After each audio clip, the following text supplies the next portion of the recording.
Well, greetings, imagination connoisseurs. Once again, it is I, your Duke of Dope Discourse, your master of fun and wonder, your viceroy of verisimilitude, your sultan of Star Trek. And welcome to the Kurlan Naiskos, a Picard Season 3 after show. I'm, of course, your host, Robert Meyer Burnett, and welcome.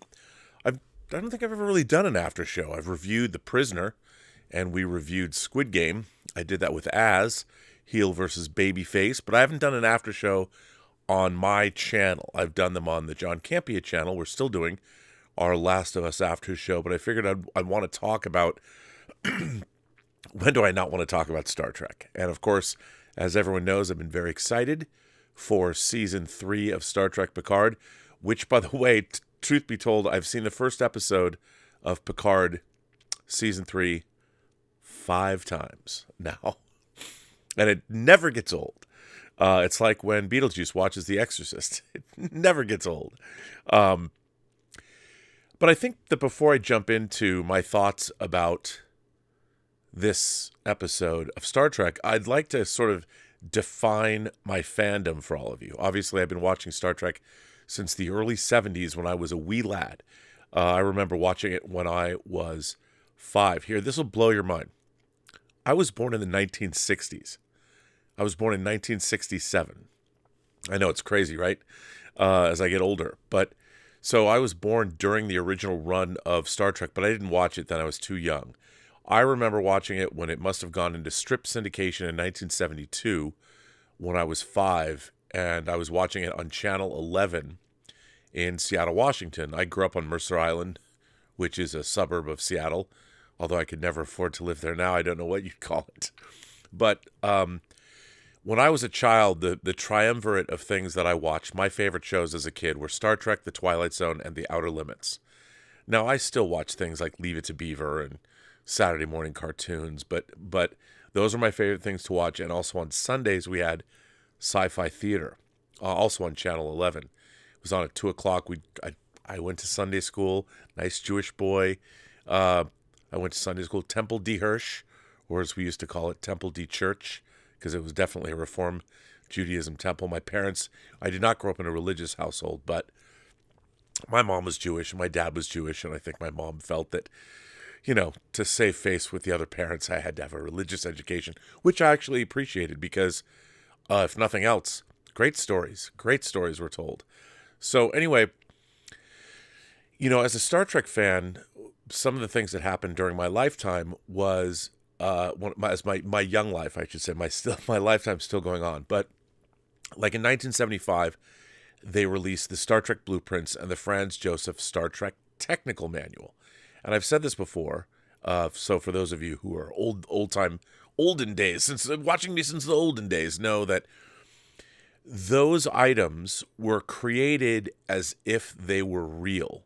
The blueprints from the Enterprise were designed to be, when you took them out of the package, they were supposed to be convincing why you would have paper blueprints in the 23rd century. Hey, but you went with it. And the Star Trek Technical Manual, the Starfleet Technical Manual, was also made once you took out the little Star Trek Technical Manual out of it. It was like a real artifact that you would have that would be issued to you when you served on board a starship. So then that was 75, so I was 8.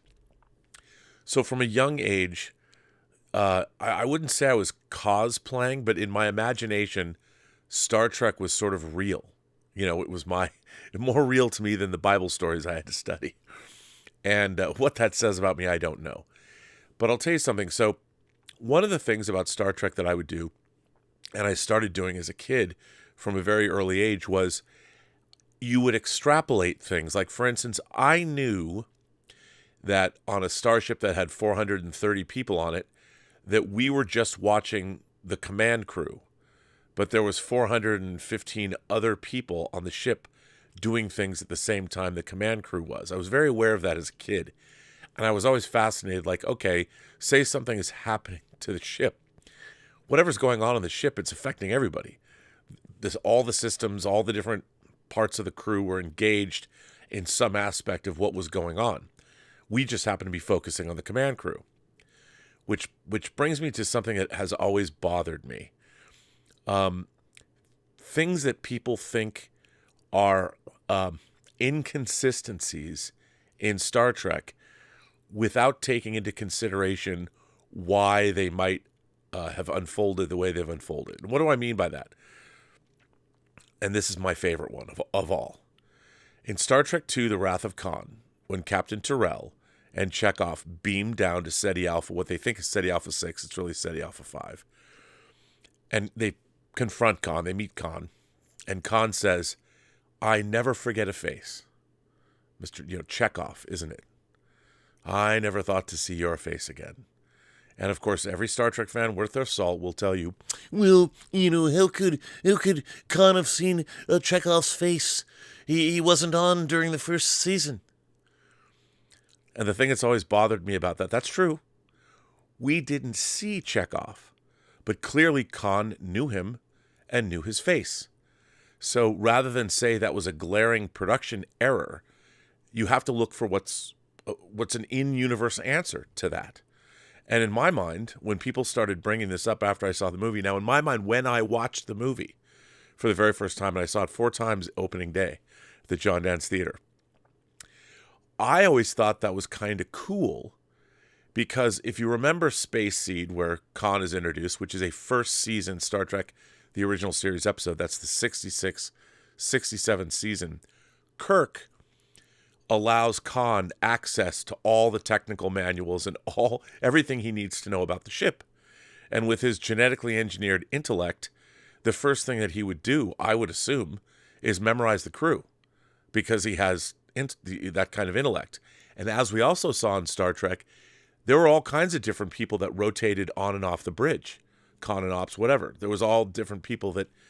So in my mind, now just because we didn't see Chekhov until the second season of Star Trek does not mean that he wasn't one of the 400 and some odd people that was already assigned to the Enterprise. We just didn't see him. So it's funny nowadays. People always say, "Well," and the fact of the matter is, Khan saw Chekhov because he read his personnel file. I don't see why that's something that isn't easy and to understand, and it solves a problem in what it might have been. Hey, look, it might have been a production issue. It might have been a glaring mistake in Nicholas Meyer's script. He might not have realized that because he wasn't a Star Trek fan. But because it's canon and it happens on screen, we as fans have to ask ourselves, at least in my mind, and I started doing this when I was a kid, why was that the case? And that's the obvious answer. Chekhov was already assigned to the Enterprise, and we just didn't know it. There is nothing in Star Trek that says he wasn't on the Enterprise. Nothing.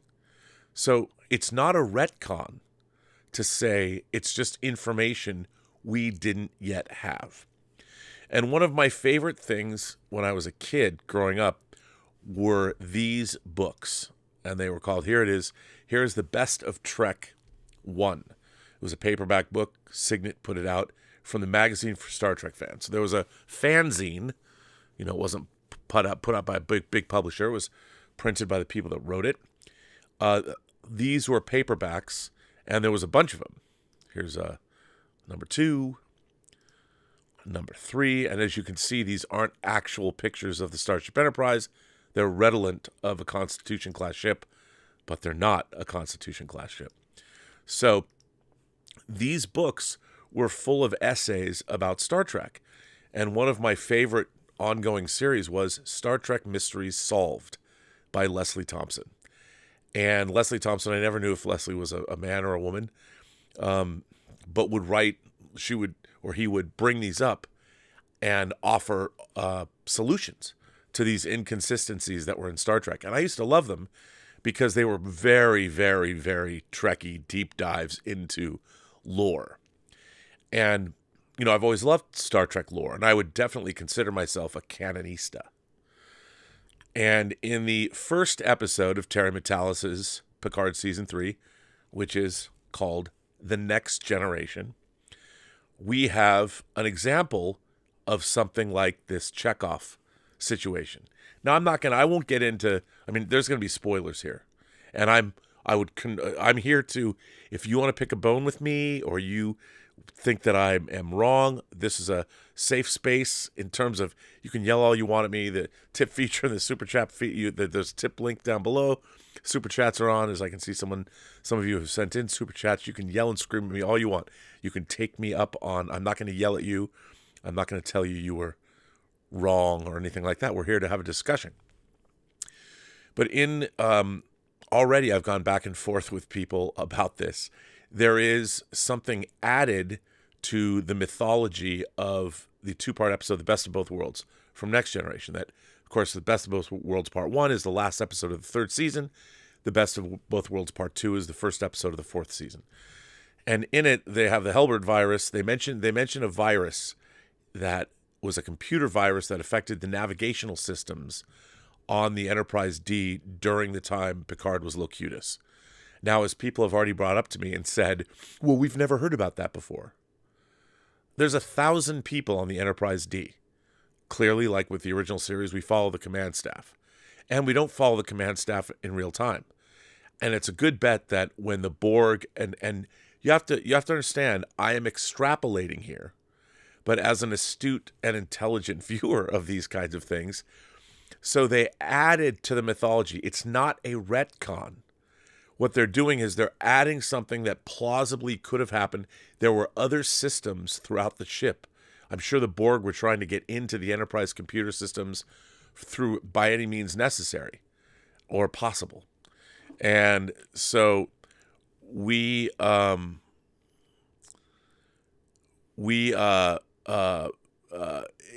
was so they in Star Trek Picard season 3 in the first episode, they talk about the fact that this navigational virus was adding 3s to all of their coordinates or whatever it was that they were doing, and that's how they figure out where Beverly Crusher has hidden her ship, the Helios, and so they can come find her. Now, when it comes to writing something, I think it's really interesting that that they did that, because to me that is something they've added to something that we know and we've seen that doesn't contradict anything. It doesn't rewrite anything. It just adds something to the existing mythology that we already think that we know.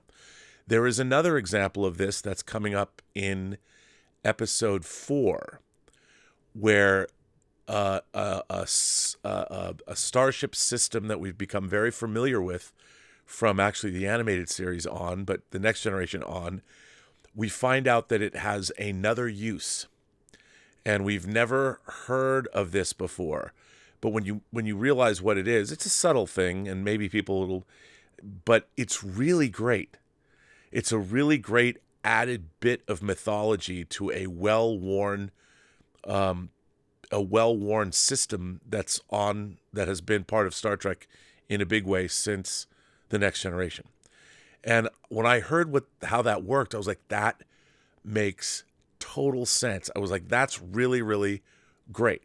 And even though we haven't heard of this since 1987 or even back to the animated series in 73, 74, it makes sense. So this is the kind of Star Trek fan that I am. Because you have to extrapolate that a starship has a lot more going on. We're just seeing the A story, but there's obviously B stories and C stories and D stories going on all through the ship when there's something calamitous going on that you have to assume is also happening.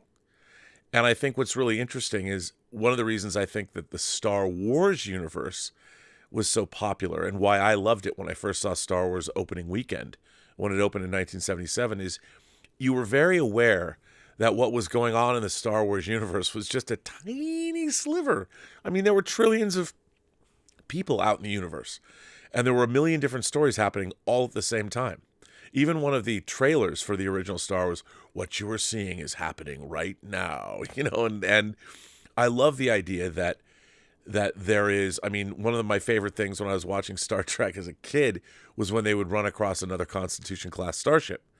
Now, what's really interesting about that is, in order to keep production down, the production did buy model kits of the Enterprise and use them.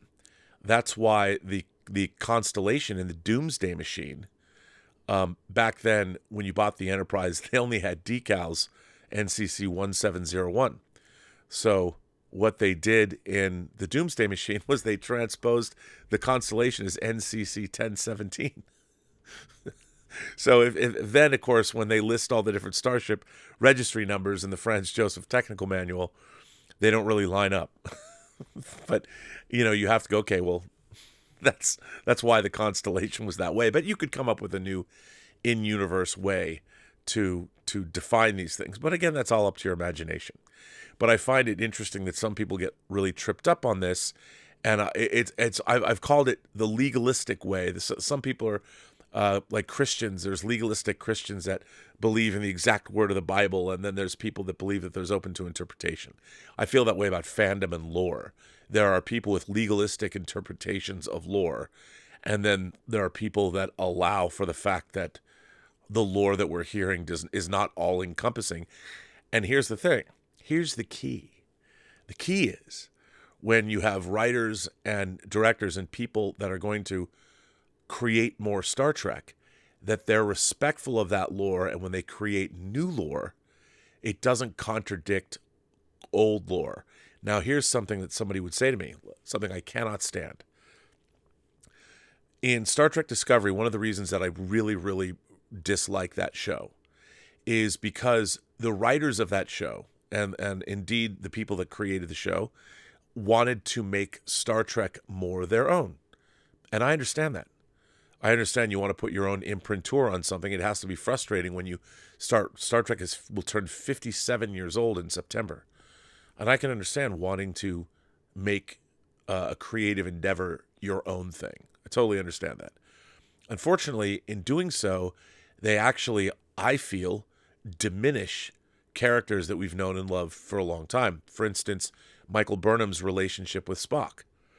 And I understand, before anybody says Cybok, I would just like to say that they did two things in Discovery that I found really, as a fan, quite disturbing.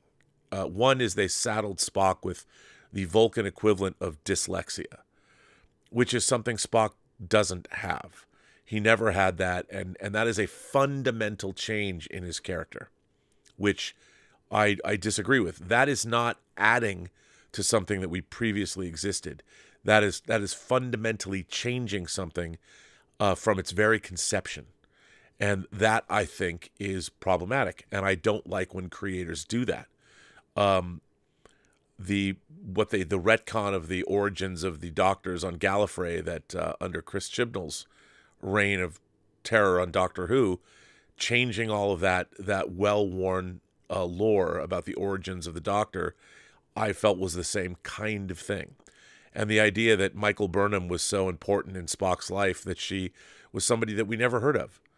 And I kind of felt the same way when they added Cybok in Star Trek V, but because he was a son from a previous marriage, I could buy into it a little bit. I didn't like the fact that they made him a son of Cybok. He should have been a schoolmate of Spock's, and made. I don't know why he had to be a brother. I understand that they tried to heighten the bond between them. But so Star Trek has not been perfect as it's moved through its existence.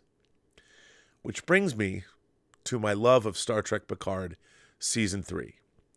Now, there are a lot of people that maybe don't appreciate that it's darker than, The Next Generation, when you watch it now, it's almost too bright and cheery. It is like you're in the lobby of a Hilton hotel, but by design, that's the way it was supposed to be. But I have a fondness for, I love stories. I love Tom Clancy. Like, I read Hunt for Red October. I read Red Storm Rising, which is not a Jack Ryan book. It's a standalone book. I love sweeping action adventure, military yarns. I've always liked those. Ever since I was a kid, whether they're movies or novels, I've always been a fan of them. Star Trek Picard Season 3 is a large-scale political thriller. And it is not about, I guess it could be said that it's not about a galactic threat, That's another thing. Modern Star Trek doesn't understand how big the galaxy is. When you see the red angels, the red beacons, they all pop up around the galaxy at the same time. I look at that and I'm like, these idiots don't know anything about the distances here. Lights don't turn on at the same time, and you would not see them. One would pop up, and 25 years later, you might see the other one pop up, even if they popped up at exactly the same time and I hate that kind of thing. I hate that kind of thing. It drives me crazy. And there's no sense of galactic scale or time or any understanding of stellar mechanics in modern Star Trek, especially in Discovery and Strange New Worlds. And I want to scoop my eyeballs out with a teaspoon most of the time watching these shows, because there's not even any attempt to make anybody suspend their disbelief. And a lot of people go with it because that doesn't register with them. And I understand that. I as you can see, I'm surrounded by books. I've read a lot of books, and I've read a lot of literary science fiction, and clearly the people that write modern Star Trek do not. And it's frustrating.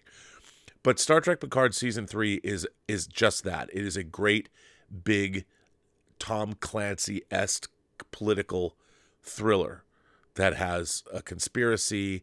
It has a Byzantine plot. It has a lot of elements that you will see slowly unfold.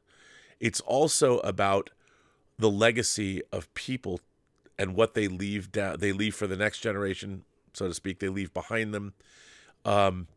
And how does your life affect, say, your offspring or your friends, or what effect you have on people? One of the things I immediately loved in Star Trek Picard Season 3 is you discover that Dr. Crusher and Jack are Doctors Without Borders, and that for whatever reason, you'll find that out, why Beverly Crusher decided to cut off contact with her old shipmates for over 20 years. And when you find out her reasoning, it's very sound. Now, there's a lot of people who've already pointed out that, Sidney LaForge is like Demora Sulu in Generations, that you have a character who has a daughter on the ship. You'll find out that both of Geordi's daughters are in Starfleet. That doesn't bother me. I like that idea. I like the idea of how many children, how many military families do we have where children followed their parents into the military, into service? Many. So it doesn't surprise me that people who are in Starfleet, that must be a very desirous place to be in the future, depending on where you want to go, because there's so many opportunities to do what you want to do in Starfleet. It's not just like our military here. You're literally traveling out into the final frontier. So those kinds of things don't bother me. I really love the characterizations that we see in this first episode. I love meeting Todd Stashwick as Captain Liam Shaw. I especially love the dialogue when he's sort of dressing down Riker, the Kentucky Mash bebop music bit that he has. There was some great writing there. And he is openly disdainful of these guys. And you'll find out more about that, why he's disdainful. And it mirrors another classic, not classic meaning from the original series, but his reasoning is similar to another character that you will recognize. And some people might say, well, they're just copying. But no, there would be a lot of people that feel the same way as Shaw would, based on his previous experiences. And when you find that out, you'll understand why. And all of that plays into the overarching themes of the show. All of these characters, if you look at how they've interacted and the things they've done in the past and the things that they're doing now and what they mean to other people in their lives, that is something in the first season, or the first episode, you hear Riker mentioning that Deanna and his daughter Kestra will welcome the time without him, insinuating that he's been a pain in the ass. And again, all of this is dealt with. This is all deep character stuff. As a matter of fact, I dare say that the Next Generation cast, from a character perspective, is given more to do, or we learn more about them in the 10 episodes of Star Trek Picard Season 3 than we've ever learned about them before.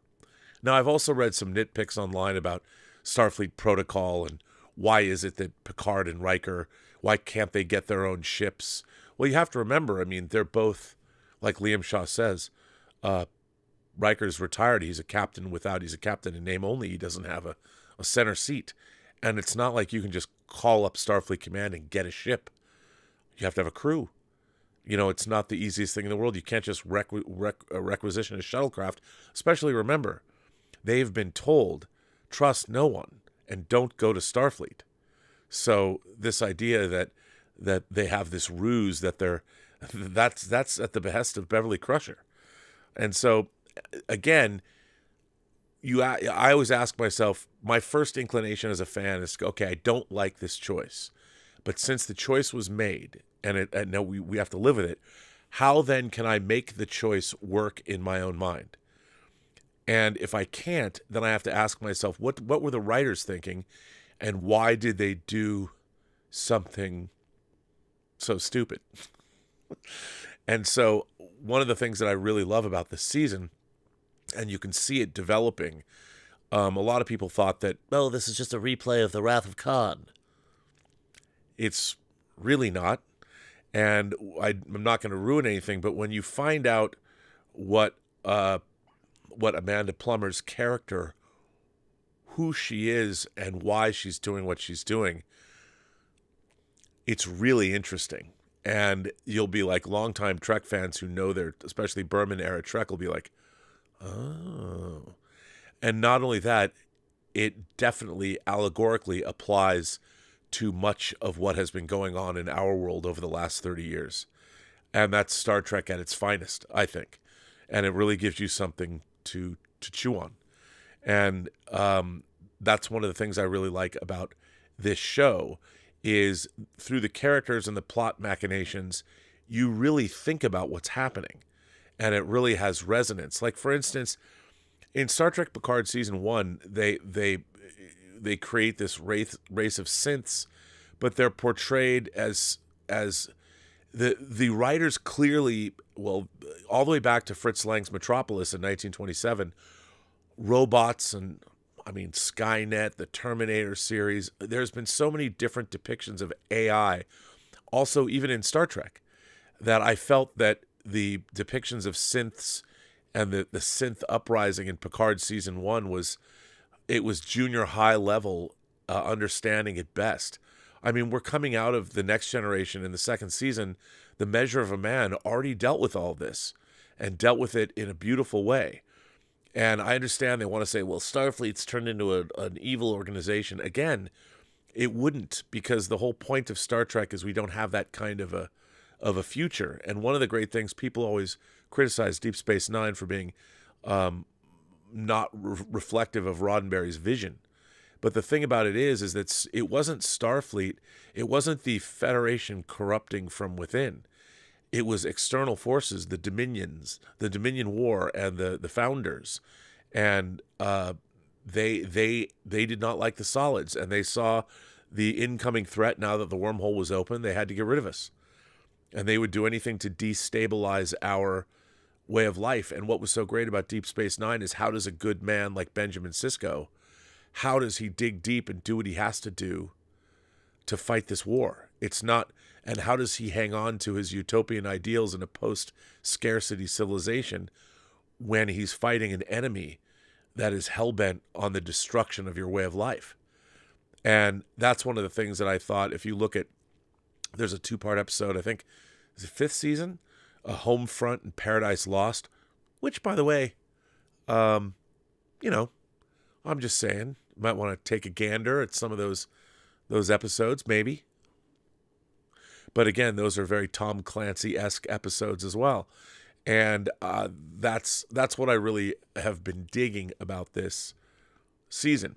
Now, let me address something. Why did I decide to call this show? Why did I want to call it the Kurlan Naiskos? Why did I want to do that?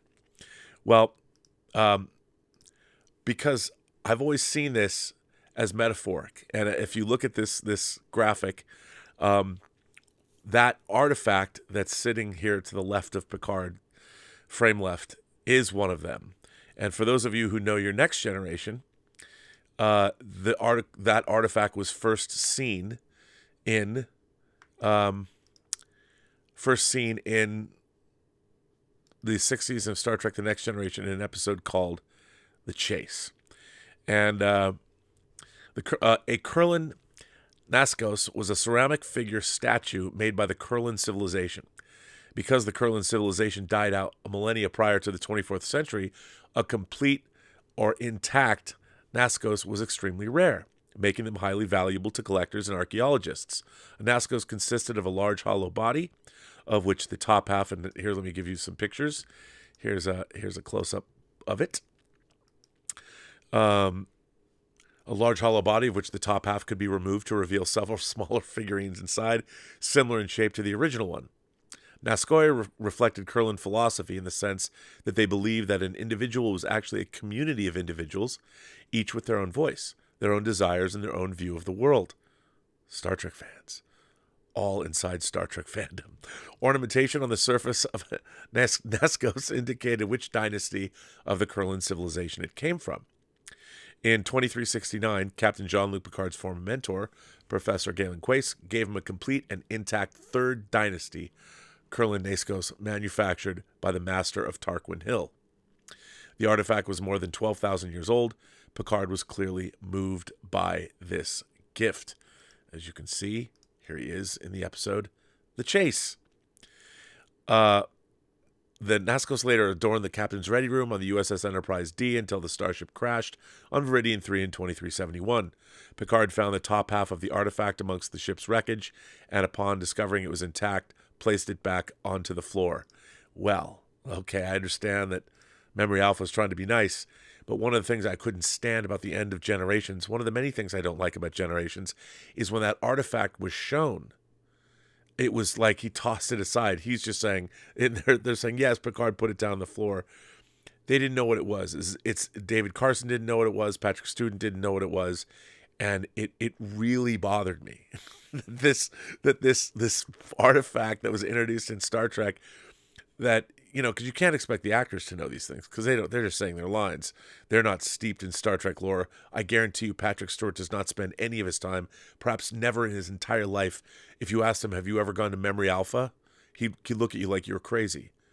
You know, Memory Alpha, the library that was introduced in the 3rd season original series, The Lights of Zatar.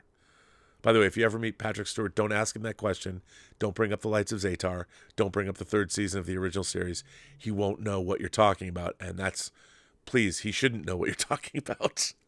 But what I thought was really interesting, and one of the other reasons why I liked Star Trek Picard Season 3 so much, is because, once again, Terry Matalas and Dave Blass and whoever was responsible for putting this artifact in this shot of Picard's, the second scene after the scene with Laris, shows that the people that made Star Trek Picard Season 3 understood and cared.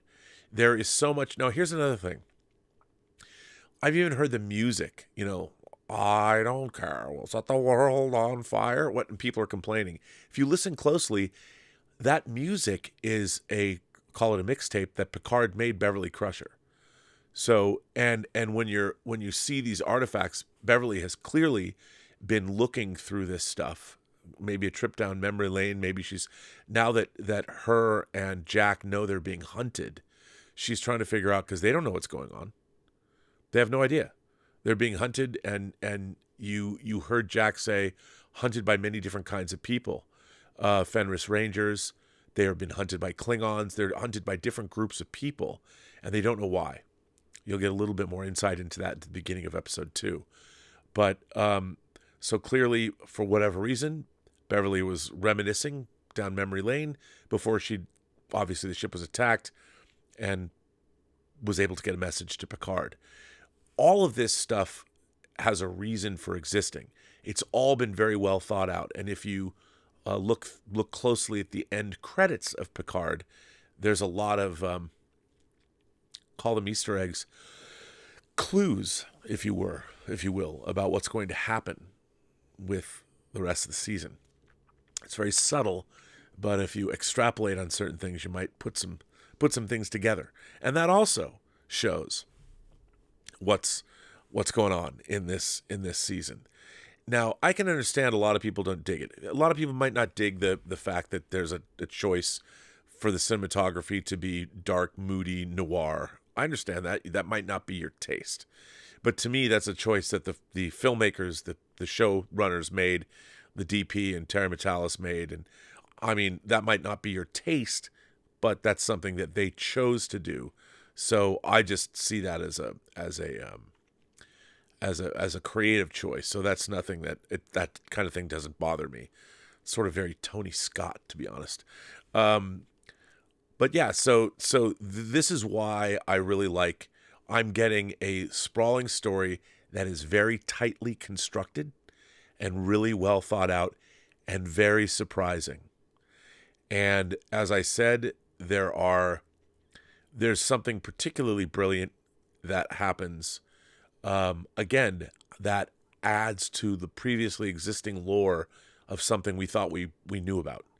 And it's a big addition to Star Trek lore. And I loved it. I was like, oh my God, that's pretty genius. And I'm not going to even allude to what that is, but it's pretty great. And when all of this unfolds, it all feels correct to me.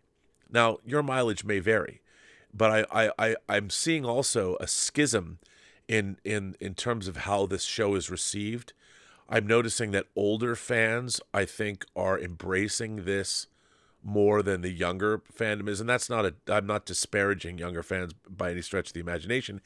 It's just that there's a lot of emotion that I think that, a lot of people don't necessarily recognize it, but you're going to see it as it progresses. You're going to see it's a very emotionally charged season of Star Trek where the characters, there's a lot of introspection happening. And another thing I like, as you will see this unfold, is all these characters have a place. All the characters that I love Sydney LaForge, not just because she's cute, but because she's actually really good at her job. And you'll see how all of that unfolds. Pay particular attention to the end of episode 4 for some of the most Star Trek that you've seen in a very long time in terms of what Star Trek is. So, yeah, that's kind of, I hope that is sort of it gives you a little bit of insight into how I feel about this season of Star Trek and why I was so excited about it. And I'll tell you, the feel of it, obviously the music, they touch upon Goldsmith's themes, they touch on James Horner's themes. They're touching on because that's part of the Next Generation era. What I really remember, the Next Generation theme, excuse me, is actually Goldsmith's theme from Star Trek: The Motion Picture. They liked it so much that they used it to define the Next Generation. So, I mean, somebody was even saying, well, I want new music in this era, but the Next Generation theme was already 100 years old when they used it for Next Generation. So the sweeping nautical cinematic feel of the score, and there's also new score, that Titan theme, when the Titan is leaving space dock and it has its own theme, is wonderful. I absolutely loved that theme. So I'm curious to see what you all think. I know that people have been firing in super chats, actually a lot more than I thought here. So let me catch up with these and see what we've got going on. Our friend Terrier all the way from Norway. Terrier says, Terry Matalas took back Star Trek just like Kirk took back the Enterprise. I am in awe, glee, and a state of wee. Well, if you where you're gonna watch where it unfolds. I mean, there's so much more story that's happening, and you'll see as it unfolds. And again, I don't want to say anything. Chris McIntyre says, "Oh, supreme scavenger of sacred scripts. On behalf of fellow Star Trek fans, thank you for telling us there was hope for good Star Trek. Save Badass Beverly." I'm not going to tell you what happens to Badass Beverly. You'll have to tune in next week and see for yourself. But I will tell you that the Beverly Crusher,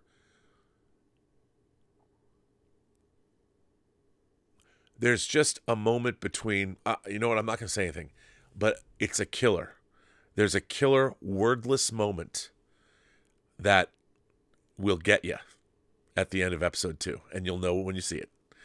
And it's fantastic. And as those of you who know, I went to the world premiere of Picard season 3. It was at the Chinese Theater last week, and they showed episode 1 and 2 cut together as one program, kind of like what we did for the theatrical events of the 2-part episodes, like Best of Both Worlds for the Fathom theatrical event.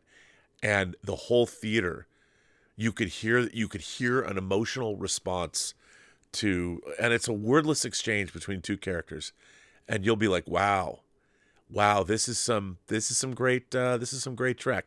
But you'll see that.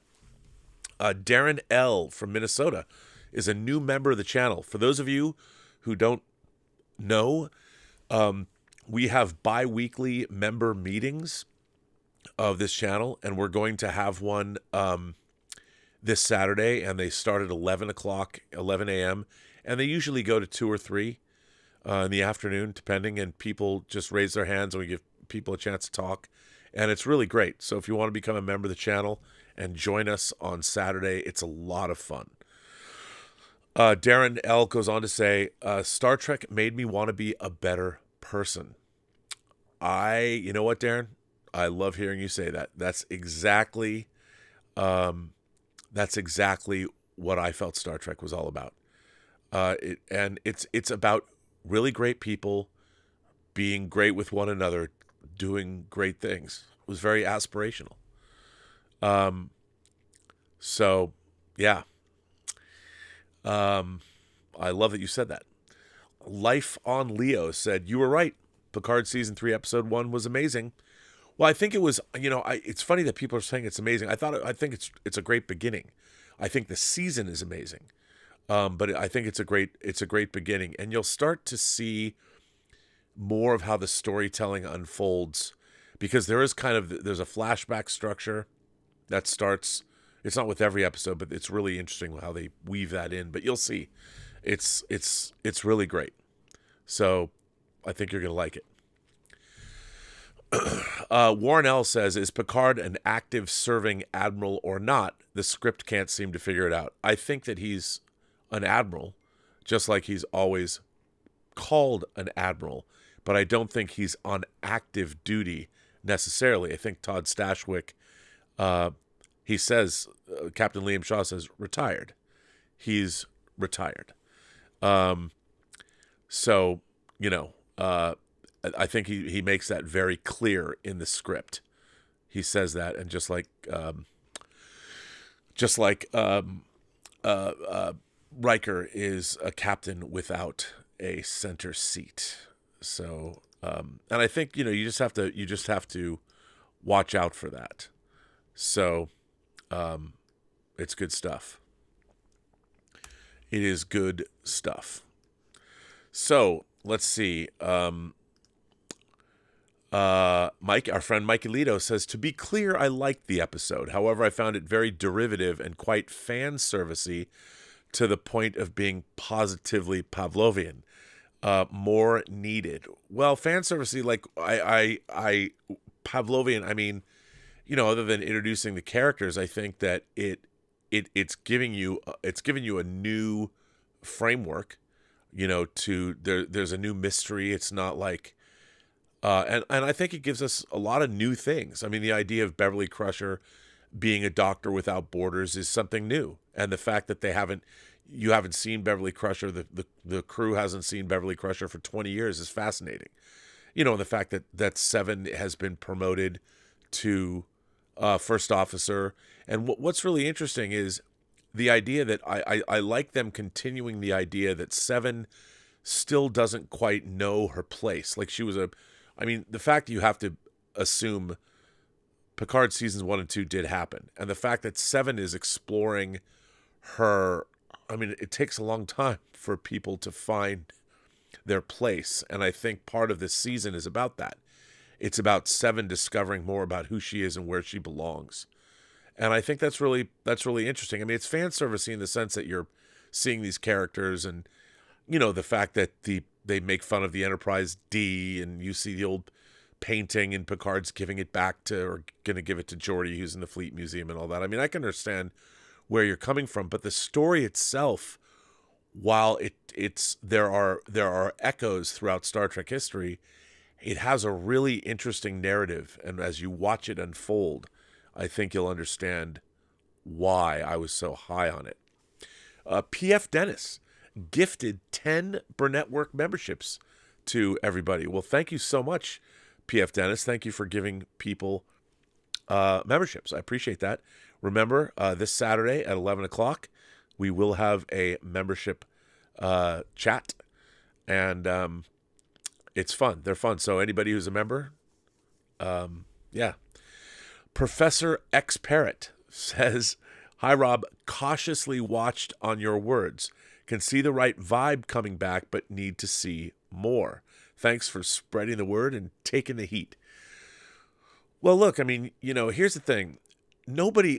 It's frustrating now to be a fan, because when you see these franchises, when I was growing up, there was never a sense that a franchise would be bad.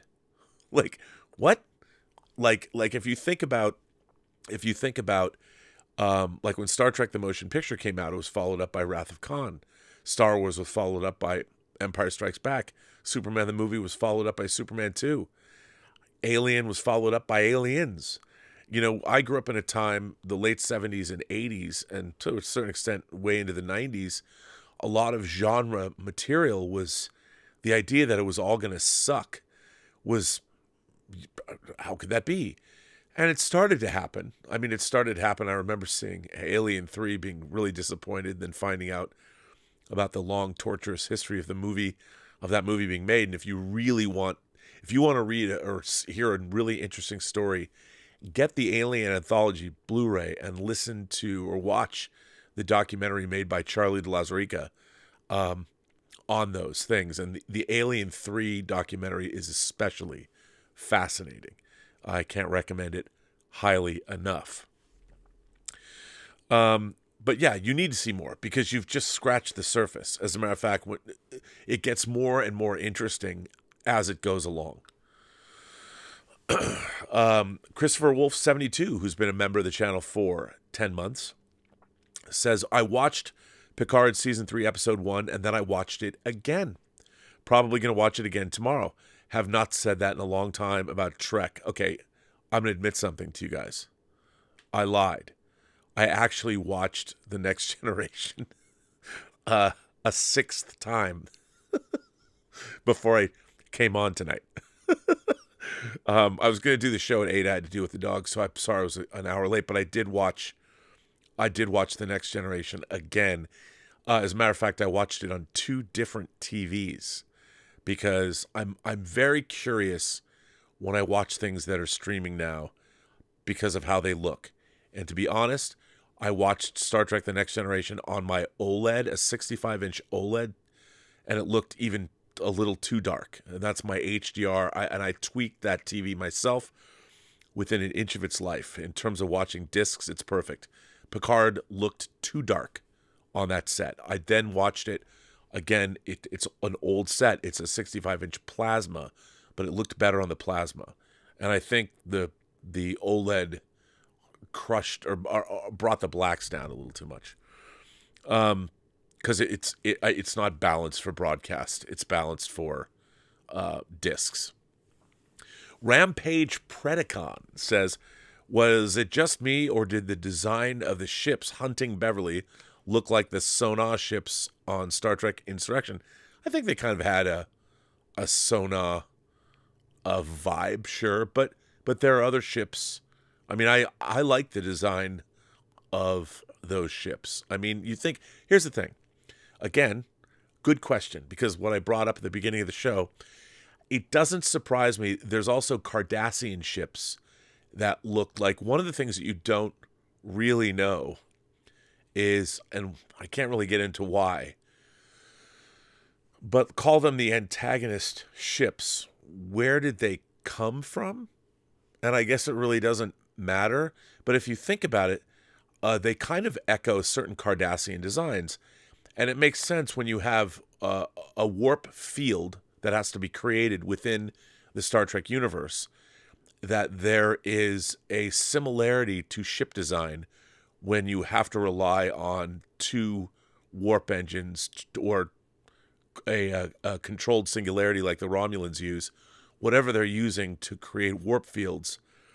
It makes sense to me that there's a certain similarity of ship design across many alien races, because they're kind of locked into that dual or try, if you go for your dreadnought class, or even, it look, even though it was in this Franz Joseph technical manual, it always bothered me that you saw ships with single warp nacelles, because it seemed to me that you'd always need two warp nacelles to create a warp field. And in the same book, they offered the dreadnought class, which had a third warp nacelle, which we saw the third warp nacelle. It was made canonical and all good things. Come on. The third warp nacelle is just badass. So I'll go with it. A single warp nacelle for a scout and a destroyer, maybe not so much. But it's okay. I'll still buy it. But let's see.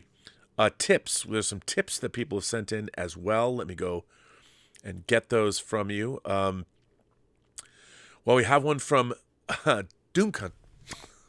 Well, Rob, did you ever get any of your hot toys back that were stolen, probably by that homeless man who stopped by right before? He probably crushed them down and snorted them with his drugs at one of those California government-run shoot-up centers. No. No, yes, when I was moving, there was some stuff stolen out of my garage. That is true. My Planet of the Apes hot toys, a bunch of other stuff was taken. Surprisingly, they didn't realize my Blitzway Ghostbusters figures were right there, too. And they didn't take those, thank God. But, they did take my Soul of Chogokin space battleship Yamato. But that's fine, because I have two different ones at 350th scale. But yes, we don't have really shoot-up centers here in LA. They've got those. That's a San Francisco thing. That's up north. Anonymous sends in a tip and says, by the way, thanks for supporting the channel. I appreciate it. Anonymous says, speaking of Wrath of Khan, Rob, I'm curious. After the first battle between the Enterprise and the Reliant, Scotty carries Peter Preston onto the bridge. He's badly injured, for goodness sakes. Why doesn't Scotty carry him to sickbay? That's a good question. In his grief, he doesn't, I don't know why he doesn't carry him to sickbay. It could be that, and if you want an in-universe explanation, maybe the turbo lift's damaged and he couldn't get to sickbay from where he was. And he was able to get up to the bridge, but he wasn't able to get to sickbay. That's the kind of thing that I would say would be, because here's the thing, that's a great question. Why did he do that? And so rather than say, well, that was dumb, I would posit, the writer in me would posit that answer. The turbo lift was only able to go up maybe from the engineering deck, because if you think about it, as we saw in Star Trek the Motion Picture, the engineering deck on the Enterprise is below the saucer section, below where the primary hull, you go down where the impulse engine is, and we see the intermix chamber. So he was able to go up and over. I don't know. It was up and over the bridge. I mean, that's what I would say. That in my head canon, that's the turbo lift was damaged. So maybe he had to go up to the bridge. That's all I would say. The great John Suntress is here. John Suntress sends in a tip.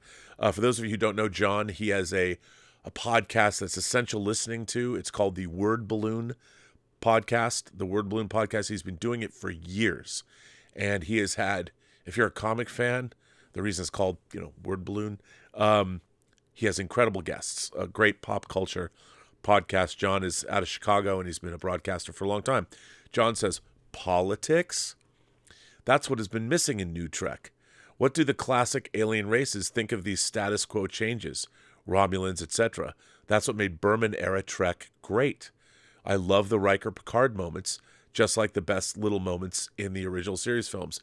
Oh, I totally agree. I mean, I have to say that the relationship between Riker and Picard in the first episode this season is, I mean, I heard somebody complaining that, the language they're using, colloquial, is too informal. But remember, these guys are out of the service. I mean, Picard's retired, Riker's no longer a sitting captain, and they've known each other for decades. So, when Riker says old fart or uses colloquial terms, they don't have to practice military decorum. When they're talking to one another, they're not, I mean, and then look at how Riker snaps right back to it when he says that's enough to Shaw. I mean, you see the captain come out ready to bite if necessary. And I think that's great. Again, it makes them human. And I love that because, look, as much as I love Next Generation, the characters were very archetypical. They kind of stayed in their lane. And when there was an anomaly or something happened and they might have changed, I felt that the characters in the original series felt a little bit more natural to me. But yeah, I totally agree with you, John. I mean, I think that it's great. It's great stuff, what they're doing. And the characterization's great. And in terms of politics, the one thing that if I could say my only real criticism of Picard season 3 is it is very insular as far as Starfleet is concerned. There isn't really any involvement with larger races. We do see other races, but there isn't the governments of the galaxy. It's very much internal. But if you think about it, that is part of the genre. Like you watch a Tom Clancy story, was very, I mean, it was globe-trotting, but if you read executive orders where Jack Ryan becomes president of the United States, everyone's coming for the Americans.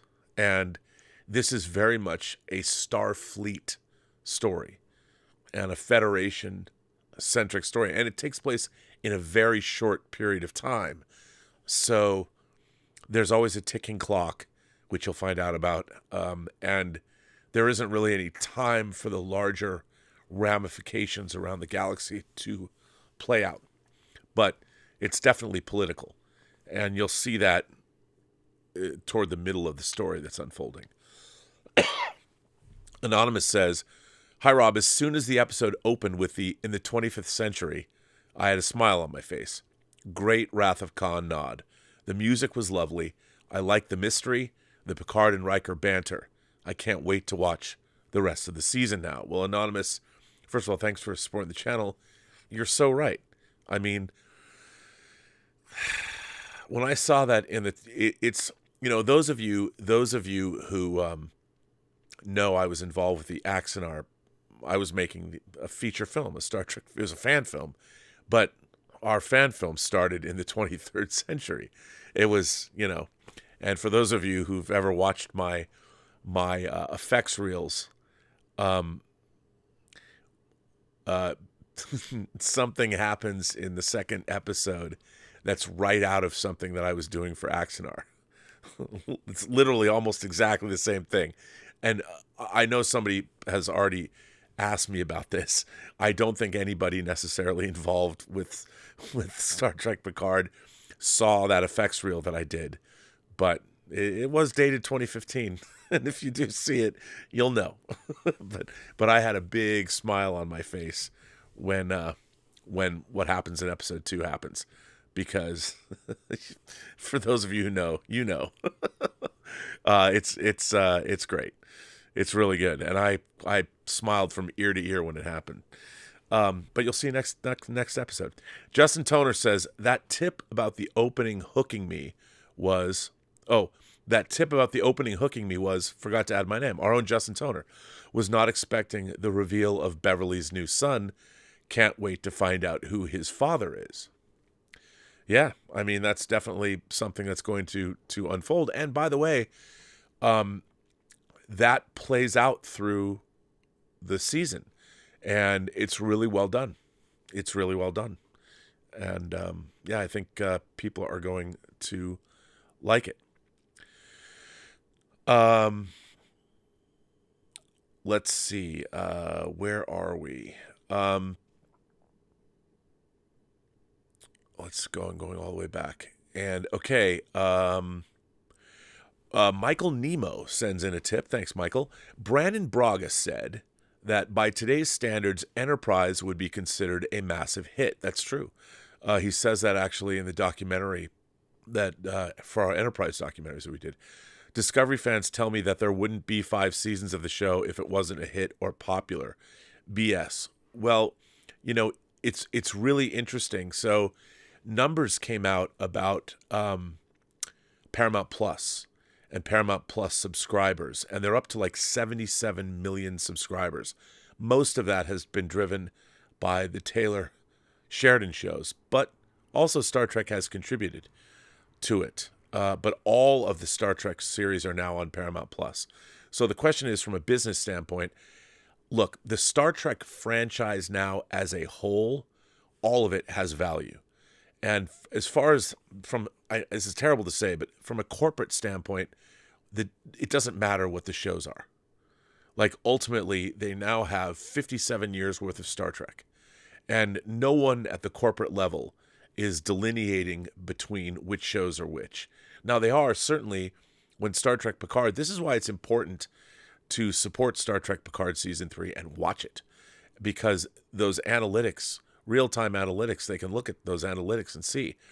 Already, I have never seen my social media feeds full of Star Trek as it is now. Never has Discovery or Strange New Worlds filled up my social media feeds the way Star Trek Picard has filled up. Star Trek Picard Season 3 has filled up my social media feeds, which I think is great. And I think it's going to be, what's going to happen is the thing about previous seasons of Star Trek Picard is they were incredibly disappointing. I mean, in season 1, they have like, you have all this research. There's a Borg cube that they've captured and they're researching, and at one point they just jettison all the Borg drones and kill everybody. And you're waiting for them to do something. I mean, they do something with it, but it's pretty dumb. I mean, there's giant space flowers. I mean, none of it made a lick of sense. And I think the great thing about Star Trek Picard Season 3 is that the storyline is going to be continue to be intriguing, especially for the fan base. You guys are going to talk about it. I'm telling you, you're going to chat about what you've seen, and you're going to watch it again because it gives you a feeling that Star Trek gives you. That's the funny thing about Star Trek Picard Season 3 for me, is that I was like, oh, it feels like Star Trek. And it's not just the music or the imagery, it's the camaraderie and the characterization. And the fact that you really get a sense that these characters are real. They're real people. And the writing just keeps getting better and better, and the characterization keeps getting better and better. But Michael, the success, I've never seen anything that's convinced me that modern Star Trek is at all performing the way they would hope. Certainly, the biggest indication we have is the Bad Robot Star Trek movies. None of them have grossed over 500 million or much beyond 500 million. Into Darkness, they spent a hell of a lot of money trying to market it foreign. It didn't work. And that film, including its marketing, was pushing $300 million, which means that, remember, the studios take just as a metric to keep it easy, whatever the box office gross is for a film, the studio sees maybe half. And of that, they have to pay back the budget. Remember, the studios don't have a vault of money. They borrow the money to go make movies. So they have to pay back part of that budget. The box office has to go back to pay the interest payments they're making.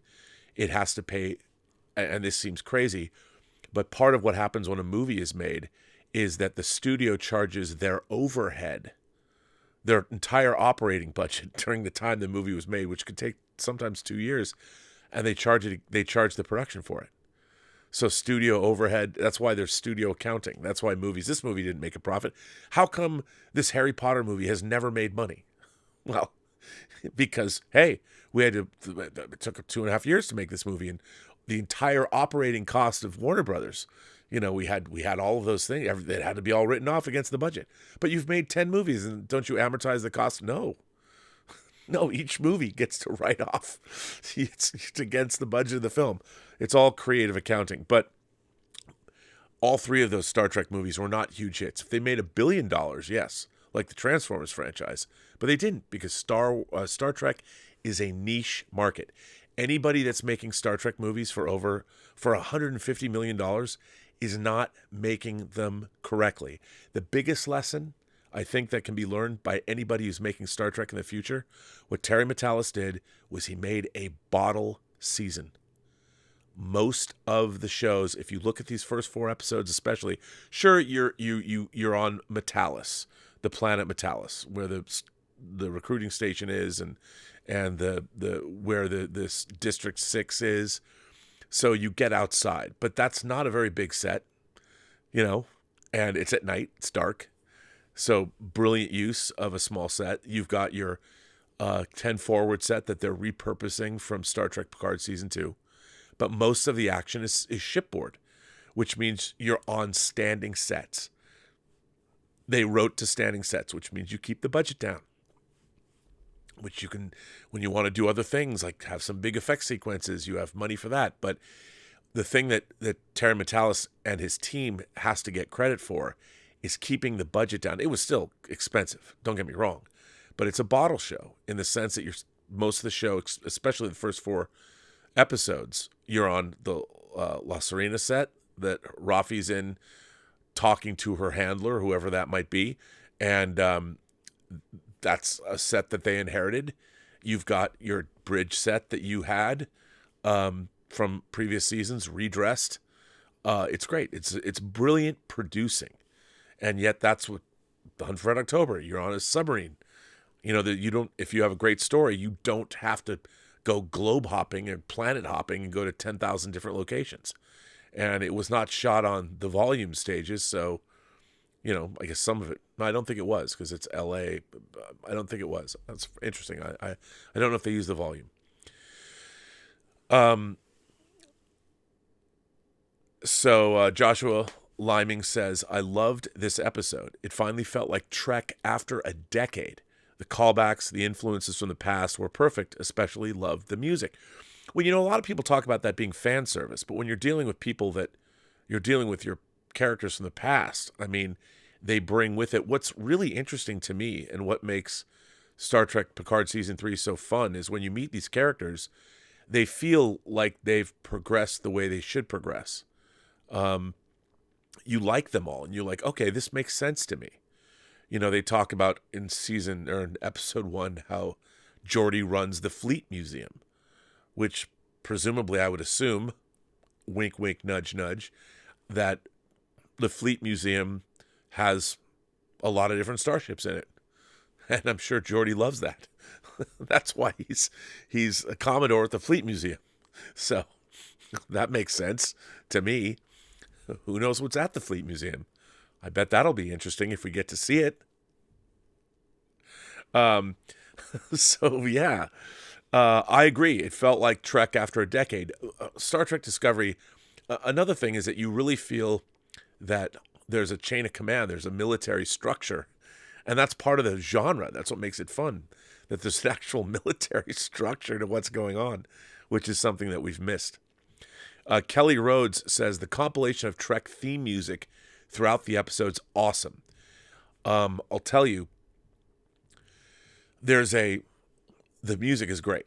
And the interweaving of the original themes with classic themes is really great. And it's not just classic themes. There are musical notes and things that happen. You have to listen to why things work on a starship, that the composer took and put them in the right place. He's rather than having like melodic themes, there's also musical themes that we've heard in the past for actual things that happen on a starship. So when leaving dry dock or leaving space dock, those themes, the leaving it, the little bits that are happening when someone turns on a switch or something, you'll be like, oh yeah. And so those little themes, it's really brilliantly done. I met the composer, delightful guy. And why am I drawing a blank on his name? I can't believe I'm drawing a blank on his name. And I hung out with him and his wife and his daughter. And wait a year. And that new Titan theme is amazing. Apparently, I don't know if I can say this, but they're going to be releasing some music on vinyl. Oh, I guess I can, because Terry did say, he tweeted out that they're releasing the music on multiple formats. So I'm sure vinyl, digital downloads, CDs or something. So the music's great. Michael Nemo says, I'm in the minority of fans, Rob, that love Dr. Pulaski from the second season, Diana Muldaur. You've no idea how happy I'd be if Diana Muldaur popped up from around a corner, elderly or not. Well, I guess I can say, you know what? I guess I can say things that don't happen. Dr. Pulaski does not show up in the show. And I have to say, Diana Muldaur was in the original. She was in 2 episodes of the original series, and she played Dr. Pulaski during the second season of Next Gen because, well, rest in peace, Maurice Hurley, but Maurice Hurley had a real problem with Gates McFadden, and it was because of him. He was actually the man who created the Borg. Because of him and because of Gene's lawyer, that's why Beverly Crusher was not in the second season of TNG. I love Pulaski, and we were able to interview her. So if you have the season 2 Next Generation Blu-rays, you can see our interview with her. She was absolutely a delight. It was 10 years ago we interviewed her. I hope she's still alive, but she was amazing. Amazing. Darren L., MN, Minnesota, I think. I found the season 7 episode that ties into the season. Don't say anything. Don't say anything. People keep asking me about what episodes they should watch. And the problem is there are some specific episodes, one in particular from the 7th season of Next Generation, that I'm not going to say. And so I implore you, sir, if you know what that episode is, don't say it, because the reveal is so good. It's so good. And when I was watching the show the first time, I was very taken aback. And it leads to one of my favorite conversations of all 10 episodes. So, shh. Orville Nation says, my first stream praising Terry tonight was taken down by CBS. This does not happen with the Orville. Just saying, laugh out loud. By the way, nice job, RMB. Listen, CBS goes after YouTube streams. They go after YouTubers in a big way. I had to be very careful about, I was going to put clips from the episode on this show, and I didn't want to do it. I didn't want to have the stream taken down. I already get in enough trouble. I mean, I'll tell you a funny story. So there is a new head of publicity who basically put together the incredible premiere of Picard Season 3. I think his first name is Cody. I met him. Really nice guy. And when I introduced myself to him, he's been dealing with Bill Hunt, one of my very good friends from the Digital Bits, for a long time. I introduced myself to him. He goes, "Oh, I know who you are." And I went, "Really?" And he goes, I almost had your entire YouTube channel taken down from YouTube. And I was like, wait, what? For something I did about Star Trek? And he said, no. And he told me the story. I did, a couple years ago, I did a stream where I reviewed the script, the John Spates, Eric Roth, Denis Villeneuve Dune script. I reviewed the Dune screenplay, which I loved. I dare say that the script was even better than the movie they made. And I figured, well, what would be the harm in that, being that it's based on a book? I mean, and that stream is the only time my channel, you get copyright notices all the time. Like if you use music and somebody will monetize the channel that they will take your monetization and keep it for themselves. You always have to fair use. Content creators are constantly arguing with people. But if you get a copyright strike, which means a copyright owner can go through YouTube and strike your channel, meaning they will take down your content, and it's basically you get 3 strikes, you're done. If you get 1 strike, sometimes that means you can't live stream, which can be just devastating to YouTubers whose primary income is live streaming. My channel got struck, and I was told the tale. The guy he's working for Paramount now, was at Warner Brothers. He actually was at Legendary, who made Dune.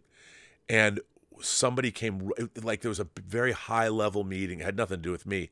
Somebody bursts in and was talking about how I was reviewing the Dune script. And this is when Dune was being made. So, they're all worried about, oh my God, if somebody's going to trash our film while we're making it. I loved it. I love the script so much. I thought the script was so good. And I love the finished film. And it's one of the greatest, by the way, home theater experiences you could possibly have. So that's why I didn't lose my channel. But they struck my channel. And I was on probation for 90 days.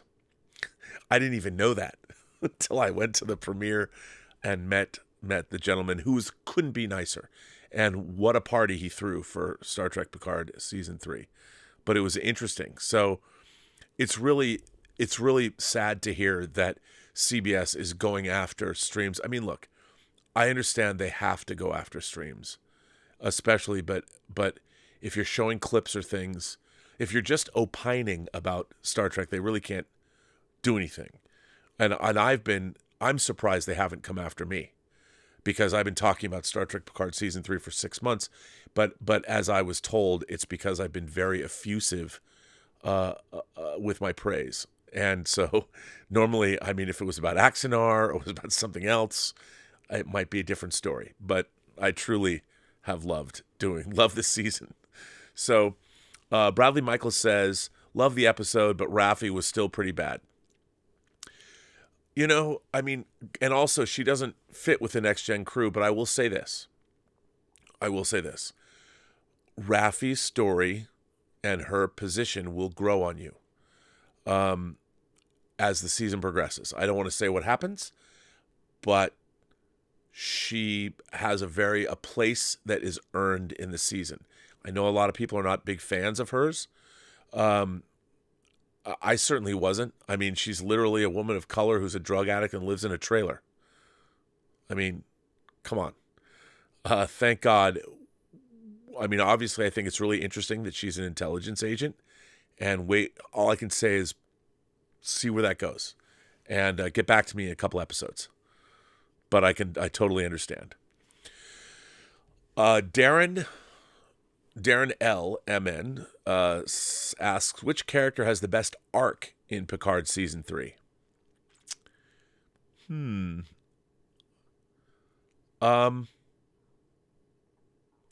know what? I'm not trying to cop out, but if I were to say, I think I have to say that Jack, we know that Jack is Dr. Crusher's son. I think Ed Speleers is a fucking star.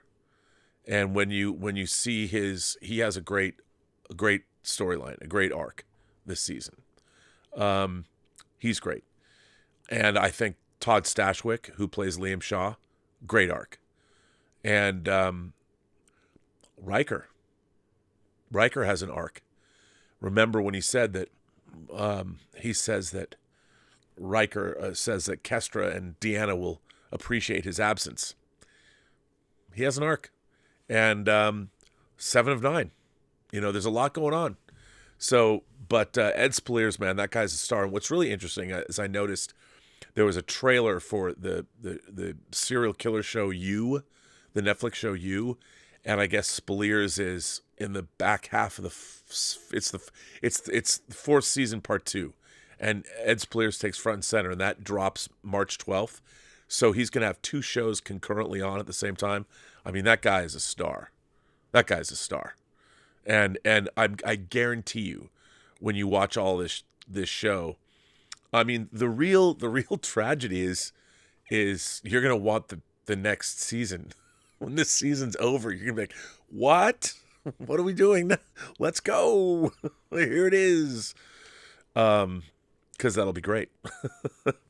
Jono D says, I felt like they wrote 7 of 9 a lot closer to what she was in Voyager this episode. Not an angry alcoholic murdering emotion. Terry Matalas did write episode 1. And he has a great relationship with Jerry Ryan. They've known each other for a very long time. And I think that, she was not well served by Picard season 1 and 2 at all.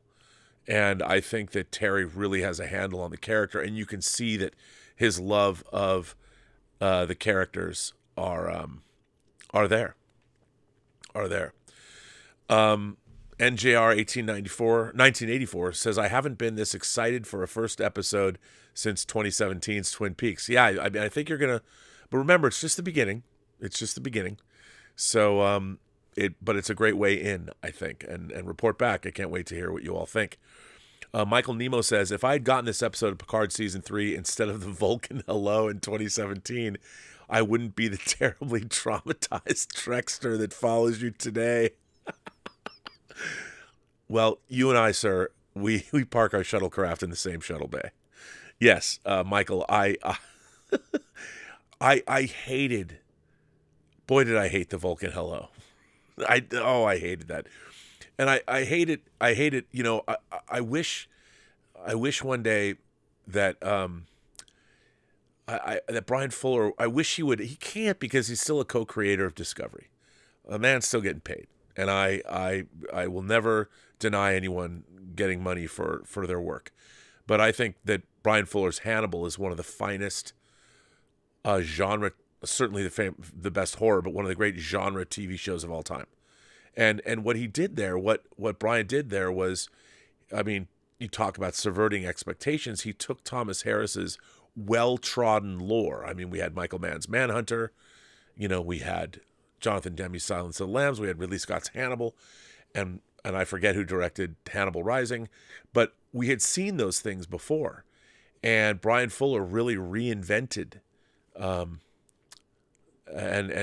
played around with, turned that into something else. It was great, and I think some of Brian's choices for Discovery made it through, but I don't think people knew what to do with them, and I just don't believe that show. The biggest problem that I have with modern Star Trek is I don't believe it. I don't believe the relationships. I don't believe any of the crew went through any kind of military training at all. I just don't believe it. I don't believe how big the sets are. I certainly don't believe it when they show the turbo lifts, the amusement park rides that are inside the Discovery. Like, where do the people, where do they think that all this open space is? I mean, they had that sequence where they're fighting over the you're not in some industrial flying. It's not the fucking Nostromo from Alien. There is no empty space in starships. You're inside. It's an electromagnetic anti-gravity. However it works, the turbo lift. There's no empty space around it. I mean, do they not understand this? I mean, this is one of the things I hate about Discovery so much. When I watch a show like that, I'm like, do you people not understand how starships even would work if they were real things? There's no empty space where you're floating around. Like, you can't have a fight. A turbolift is not a fucking train on tracks.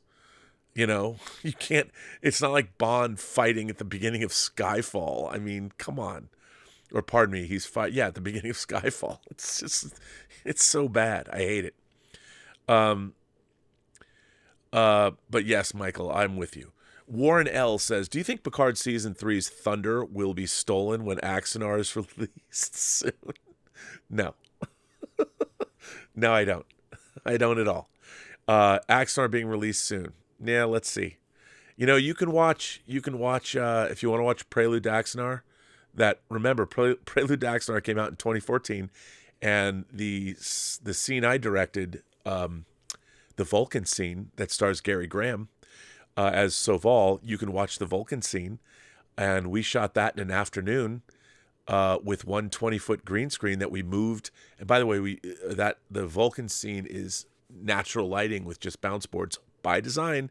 We had a 20 by, which is a 20-foot by 20-foot green screen that we just moved as the sun moved overhead because we kept the sun in the same place right over their shoulders. And we did that in an afternoon. So, I mean, the special effects took longer, but that was planning and executed. And that was just proof of concept. And we did that in 2015. So there hasn't been anything that's been finished that came out of Axanar since 2015. So it's been 8 years. And you know what the difference is? I'm not there anymore. So, hey, who knows? Alec just sues me. He'd rather sue me than finish his movie. And he hasn't even made that work either. And he has a judgment against him. He borrowed money from his bank, and now the bank, he wouldn't pay his bank back, and he has a judgment of $20,000 against him, which, I mean, he can't even take out a bank loan without getting a judgment against him. I mean, 2 15-minute movies. Hey, if he'd listened to me, we would have had a 30-minute, the first part of Axanar, 30 minutes, and would have been done in 2017. But he didn't. Of course, he's using all my visual effects, so hey, whatever. That's okay. Tom Jr. Jackson says, Season 1 of Picard, Episode 1 was fun. Was it? Season 1, was it? All I know is that Icheb pulling his eye out and stuff, wasn't that Season 1 or Episode 1? Darren L. MN, Minnesota says, Raffi turns around after the next episode. Patience. Yes, she does. She does. And remember, I mean, Raffi is undercover, so she's playing a part. She's an actress that's playing a part that's playing a part. Michael Nemo says, the weakest part of the first episode, in my opinion, was asking Raffi to emote intensely. Well, you know, I mean, I do think it was nice that they touched on her children and all that. I did like that. But again, she is undercover. And let me just tell you,